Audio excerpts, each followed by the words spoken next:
یسألونک ماذا ينفقون، لوگ آپ سے پوچھتے ہیں کیا خرچ کریں، یعنی مال ہم کسے دیں۔ یہ جو سوال کیا گیا یہ نفلی خیرات کے بارے میں کیا گیا، یعنی ہمیں بتائیے کہ ہم مال کہاں خرچ کریں جس سے ہمیں ثواب ملے۔ قل، اے محبوب آپ فرمائیے، ما انفقتم من خیر، جو کچھ مال نیکی میں خرچ کرو، فللوالدین، تو وہ ماں باپ کے لیے ہے، والاقربین، اور قریب کے رشتہ داروں کے لیے، والیتامی، اور یتیموں کے لیے، والمساکین، اور مسکینوں محتاجوں کے لیے، وابن السبیل، اور مسافروں کے لیے۔ یعنی اللہ کی راہ میں جو مال خرچ کیا جاتا ہے جس پر ثواب ملتا ہے، اس میں سر فہرست والدین کے لیے خرچ کرنا ہے۔ اپنے مال سے والدین کی خدمت کی جائے، ان کی ضروریات پوری کی جائے، تو یہ بہت بڑی نیکی ہے۔ پھر قریبی رشتہ دار، جس میں بیوی بچے بھی ہیں، بھائی بہنیں بھی ہیں، اور دیگر رشتہ دار ہیں، ان کی ضروریات پر مال خرچ کیا جائے، اور خاص طور پر جو رشتہ دار غریب ہیں ان کی مالی مدد کی جائے۔ پھر یتیموں، محتاجوں اور ضرورت مند مسافروں کا ذکر ہے۔ وما تفعلوا من خیر فإن اللہ بہ علیم، اور جو بھلائی تم کرو بے شک اللہ اسے جانتا ہے۔ کتب علیکم القتال، تم پر اللہ کی راہ میں لڑنا فرض کیا گیا، اللہ کی راہ میں جہاد کرو۔ وَهُوَ كُرْهٌ لَكُمْ، حالانکہ وہ تمہیں ناگوار ہے، تمہیں پسند نہیں ہے۔ یعنی مسلمانوں، تم آرام کو پسند کرتے ہو، لیکن جہاد فرض کر دیا گیا، تو لہٰذا تم جہاد کرو، اور تمہارے دل میں جو خیال آتا ہے کہ یہ تو ہمارے لیے ناگوار ہے، تو اس خیال پر توجہ نہ دو۔ ہو سکتا ہے کوئی چیز تمہیں بری لگے لیکن وہ تمہارے حق میں بہتر ہو۔ وَعَسَىٰ أَن تَكْرَهُوا شَيْئًا وَهُوَ خَيْرٌ لَكُمْ، اور قریب ہے کہ کوئی بات تمہیں بری لگے اور وہ تمہارے حق میں بہتر ہو۔ تو اسی طرح جہاد تمہارے حق میں بہتر ہے، اس سے تمہارا ملک محفوظ ہوگا، تمہارے بچے محفوظ ہوں گے، تمہارا مستقبل محفوظ ہے۔ اور اگر تم نے جہاد نہیں کیا تو پھر یاد رکھو تم دنیا میں ذلیل و رسوا ہو جاؤ گے۔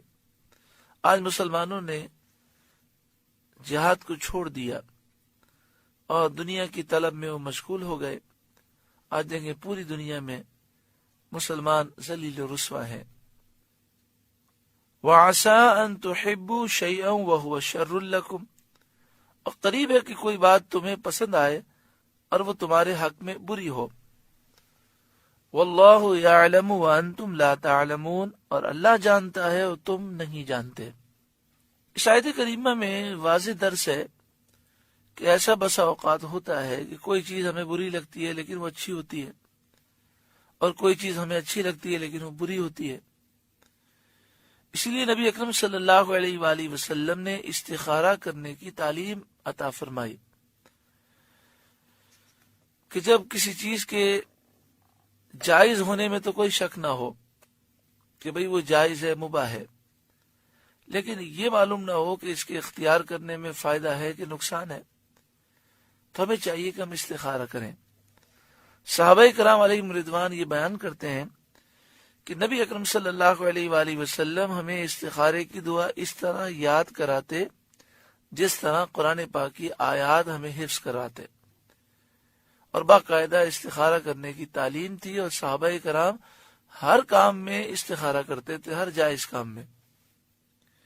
اب آپ سوچیں ہر کام میں استخارہ تو وہ کیسے ہوگا؟ تو دیکھیں اس کا آسان جو طریقہ ہے وہ یہ ہے کہ حدیث پاک میں استخارے کی دعا سکھائی گئی، اول آخر درود پاک پڑھ کر استخارے کی دعا پڑھ لی جائے اور اللہ تعالیٰ کی بارگاہ میں یوں دعا کر لی جائے کہ مالک و مولا یہ بہتر ہے تو میرے لیے آسان کر دے، اور برا ہے تو میرا دل اس سے پھیر دے۔ پھر اس کے بعد وہ یہ کام کرنے کی کوشش کرے، اگر بہتر ہوگا تو کر سکے گا، اور بہتر نہیں ہوگا تو خود ہی اس کا دل اس سے ہٹ جائے گا۔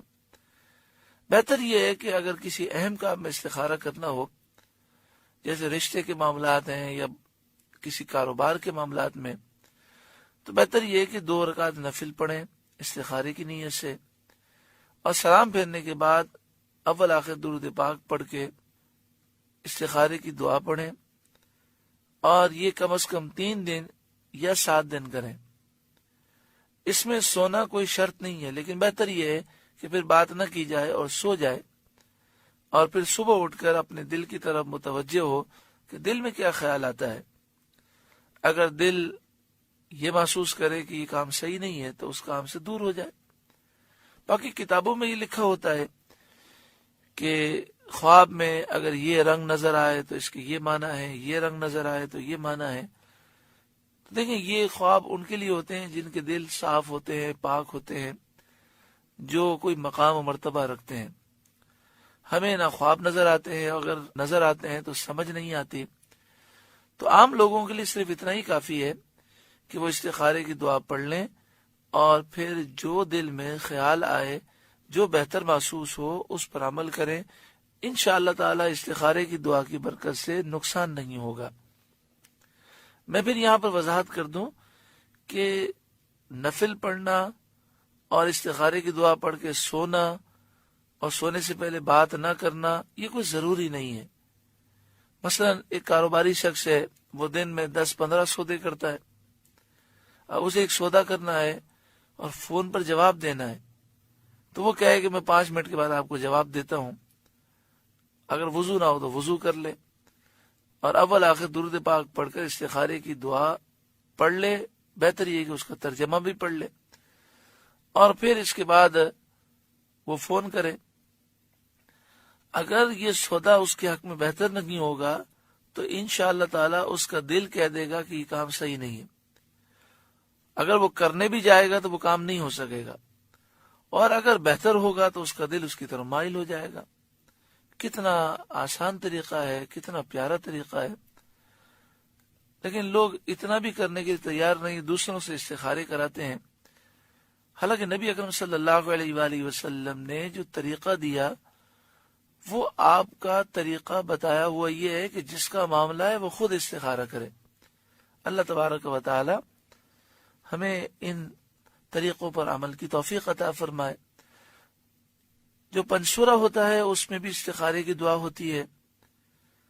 آپ باہر شریعت مکتب سے یا کسی بھی مکتب سے حضرت علامہ شفیع وقاڑوی علیہ رحمہ کی کتاب جس کا نام ہے نماز، وہ لے لیں، تو استخارے کی دعا بھی ہے، اس میں ترجمہ بھی ہے، اور اس کے علاوہ نماز پوری لکھی ہوئی ہے اور ہر چیز کا ترجمہ بھی ہے۔ تو انشاءاللہ تعالی اس کتاب کی برکت سے نماز میں پڑھی جانے والی تمام چیزوں کے تراجم یاد ہو جائیں گے، اور اس کی برکتیں زیادہ ملیں گی، کیونکہ نماز میں جو چیز ہم پڑھتے ہیں اگر اس کا ترجمہ معلوم ہے تو توجہ سے ہم پڑھ سکتے ہیں۔ استخارے کے عنوان سے ایک بات یہ بھی ہے کہ آپ باہر شریعت مسجد سے الوظیفۃ الکریمہ حاصل کر لیں۔ اس میں یہ دعا لکھی ہے، اللہم اغفر لی واختر لی ولا تکلنی الی اختیاری۔ یہ صبح و شام 7 مرتبہ جو پڑھ لے گا تو یہ دعا دن اور رات کے ہر کام کے لیے استخارہ ہے۔ یعنی اس دعا کی برکت سے انشاءاللہ پورے دن میں اس کے فیصلے درست ہوں گے، اور جو چیزیں اس کے لیے نقصان دہ ہیں اللہ تعالیٰ اس کے دل میں یہ بات ڈال دے گا کہ یہ چیز مناسب نہیں ہے، وہ اس سے دور ہو جائے گا۔ اللہم اغفر لی واختر لی ولا تکلنی الی اختیاری، الوظیفۃ الکریمہ کتاب آپ باہر شریعت سے حاصل کر لیں تو انشاءاللہ تعالی اور بھی وظائف ہیں، یہ بھی پڑھیں، صبح و شام اسے 7 مرتبہ پڑھیں، تو ہر کام کے لیے، پورے دن کے ہر کام کے لیے انشاءاللہ یہ استخارہ ہو جائے گا۔ ایک بات یاد رکھیں کہ جو چیزیں فرض ہیں، واجبات ہیں، سنت موقدہ ہیں، ان کے لیے استخارہ نہیں کیا جاتا۔ اسی طرح جو حرام چیزیں ہیں، ناجائز ہیں، ان کے لیے بھی استخارہ نہیں کیا جاتا.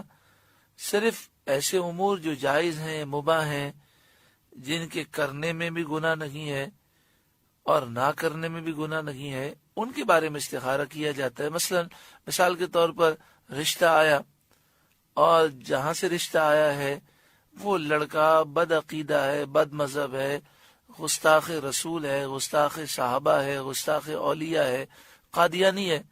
تو اب مجھے بتائیے کہ سیدھی سی بات ہے کہ وہاں رشتہ کرنا حرام ہے. تو اب ایسے موقع پر استخارہ نہیں کیا جا سکتا کہ بندہ کہے جی میں استخارہ کروں. پھر مسئلہ یہ ہے کہ لوگ مختلف جگہوں سے استخارہ کراتے ہیں، اور وہ استخارے اتنے پاورفل ہوتے نہیں ہیں. کوئی تسبیح کا استخارہ کرتا ہے، کوئی پانی کا استخارہ کرتا ہے، کوئی پرچیوں کا استخارہ کرتا ہے. یہ سارے طریقے حدیث پاک سے اور نبی اکرم صلی اللہ علیہ وآلہ وسلم اور صحابہ کرام سے ثابت نہیں ہے. آپ یوں کہہ سکتے ہیں کہ یہ ایک نیک فعل ہے. ان استخاروں کی وہ اہمیت نہیں ہے جو حدیث پاک میں استخارے کا طریقہ سکھایا گیا. اب ہوتا یہ ہے کہ رشتہ ایک بدعقیدہ شخص کی طرف سے آیا ہے، اور وہ کسی جو ہے تسبیح والے سے یا کسی اور شخص سے استخارہ کرا لیتے ہیں، اس کا رزلٹ بھی غلط ہوتا ہے. وہ کہہ دیتا ہے کہ جناب ٹھیک ہے آپ رشتہ کر سکتے ہیں. تو شرعی مسئلہ یہ ہے کہ جو کام حرام ہے اس میں استخارہ نہیں کیا جا سکتا. حرام کام کبھی بھی جائز نہیں ہو سکتا. اور دوسری بات یہ کہ استخارہ کرنے والے پر لازم ہے کہ وہ یہ پوچھے کہ آپ جس کام کے لیے استخارہ کروانا چاہتے ہیں وہ کیا کام ہے. مثلا کوئی شخص کہے کہ میں ایک کاروبار شروع کرنا چاہتا ہوں، مجھے آپ استخارہ کر کے بتائیں کہ یہ کام کرنا میرے لیے درست ہے کہ نہیں. اس نے تسبیح کا استخارہ کر کے یا کوئی اور استخارہ کر کے بتا دیا جی بالکل درست ہے. ارے آپ پوچھے تو صحیح وہ کیا کام کرنا چاہ رہا ہے. ہو سکتا ہے جب آپ نے پوچھا تو اس نے کہا میں شراب کی دکان کھولنا چاہتا ہوں. تو مجھے بتائیے اس کا کوئی استخارہ تھوڑی ہو سکتا ہے. سیدھا سا جواب ہے کہ حرام ہے، آپ اس کام سے اجتناب کریں. بس اللہ تعالیٰ سے دعا کریں، اللہ تعالیٰ ہر ایک کو دین کی سمجھ عطا فرمائے. واللہ یعلم وانتم لا تعلمون. اللہ جانتا ہے تم نہیں جانتے. اسی طرح جب ہم دعا کریں تو دعا میں بھی عافیت مانگنی چاہیے. اے اللہ یہ کام میرے حق میں بہتری کے ساتھ، عافیت کے ساتھ لکھ دے. اے اللہ مجھے یہ عطا فرما خیر و عافیت کے ساتھ. اس طرح دعا کرنی چاہیے. اللہ تبارک و تعالی ہمیں عمل کی توفیق عطا فرمائے. سورہ بقرہ کا 26واں رکوع مکمل ہوا. اس رکوع کی برکتوں سے اللہ تعالی ہمیں مالا مال فرمائے.